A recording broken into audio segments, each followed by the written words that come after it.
The baby was getting smaller every day, and the most feared man in the city was running out of time. They whispered Antonio de Luca's name with caution. A man who ruled from the shadows. A man whose orders ended wars and lives with equal ease. Yet here he stood, motionless in a private hospital suite, watching his infant son lie beneath soft white sheets, ribs faintly visible, breathing shallow. Money meant nothing here. Power meant nothing. Fear meant nothing. Doctors spoke in rehearsed confidence. His vitals are stable. It's probably a feeding issue. He just needs time. Antonio's jaw tightened. Time was the one thing he didn't trust. His son was losing weight, steadily, quietly, as if life itself was slipping through unseen cracks. The hospital floor was locked down, armed guards outside every door. No one entered without approval, no one left without permission. That was when Sophia arrived. She worked the night shift, always had. Not because she preferred the quiet, but because daylight asked too many questions. Sophia Morrow moved softly through the room, eyes alert, heart guarded. Her past followed her like a shadow she refused to look back at, a past that had taught her how quickly safety could turn into a lie. She glanced at the baby. Then she paused. Something felt wrong. She stepped closer, ignoring the weight of the man behind her, the one everyone feared. Antonio watched her closely. She didn't rush, didn't touch the charts first. She watched the child, the way his fingers trembled slightly, the way his lips barely latched during feeding. She frowned. "This doesn't make sense," she murmured. Antonio's voice cut through the air, calm, deadly. "Explain." Sophia straightened slowly. "May I examine him more closely?" A doctor scoffed. "We've already." Antonio raised a hand. Silence fell instantly. "Let her." Sophia swallowed and leaned in. She checked the baby's skin, his mouth, his breathing. Then she noticed it, the faint discoloration near his lips, the subtle stiffness in his tiny body. Her pulse spiked. "This isn't a feeding issue," she said carefully. The room stiffened. Antonio stepped closer, towering, his presence heavy. "Then what is it?" Sophia hesitated.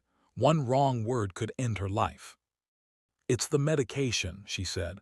"One of the supplements. He's reacting to it. It's preventing absorption. He's starving while being fed." A beat. Then chaos. "That's impossible," a doctor snapped. "We prescribed it." Antonio's eyes darkened. "And yet my son is fatting." He turned to Sophia. "If you're wrong." "I won't be," she said, voice trembling but firm. "But if you wait, he won't survive." Time slowed. Antonio studied her, the fear she tried to hide, the courage she didn't realize she carried. "Change it," he ordered. Hours passed like years. The medication was removed, the feeding adjusted. And slowly, agonizingly slowly, the baby's breathing deepened. His color returned. His cries grew stronger. The room exhaled. For the first time in weeks, Antonio felt something loosen in his chest. That night Sophia was reassigned. Not away. Closer. Days turned into nights. Sophia became constant, careful, protective. And Antonio watched her with growing intensity. She didn't flinch at weapons. Didn't bow to power. Didn't look at him like a monster. One night he found her sitting beside the crib, humming softly. "You're not afraid," he said. She didn't look up. "I am." He waited. "But I've been afraid longer than you've been powerful," she added quietly. Something stirred in him, something dangerous. He learned pieces of her past. A childhood torn by violence.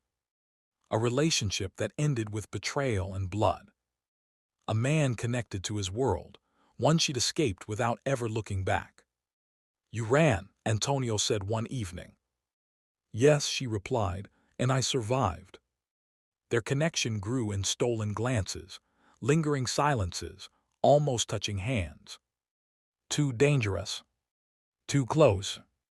Then the warning came. A rival family moved. Whispers of infiltration, of poison. Antonio's trust narrowed to nothing. One night he stormed into the nursery, gun raised. "Sophia," he said coldly, "step away." Her face drained. "Antonio, what are you doing?" "They found your name," one of his men said, "connected to my enemies." The words hit like a blade. Antonio's finger tightened on the trigger. "Tell me the truth," he said, "now." Tears welled in her eyes. "I didn't know," she pleaded. "I swear, I ran before I understood who they were. I never went back." "You should have told me. I was afraid you'd kill me." Silence crushed the room. Then the baby cried. Monitors spiked. Sophia moved without permission. "He's reacting again." Antonio froze. "Someone switched the medication back," she said. "This was planned." Everything exploded. Guards flooded the halls, orders barked, blood spilled elsewhere. But in that room, Sophia fought for the baby's life. "Stay with me," she whispered, tears falling. "Please." Minutes stretched. Then stability. The traitor was exposed, the rival crushed. Afterward, Antonio stood alone with her. "I was wrong," he said, 3 words heavier than any confession. She shook, exhausted, broken, still standing. "I don't belong in your world," she whispered.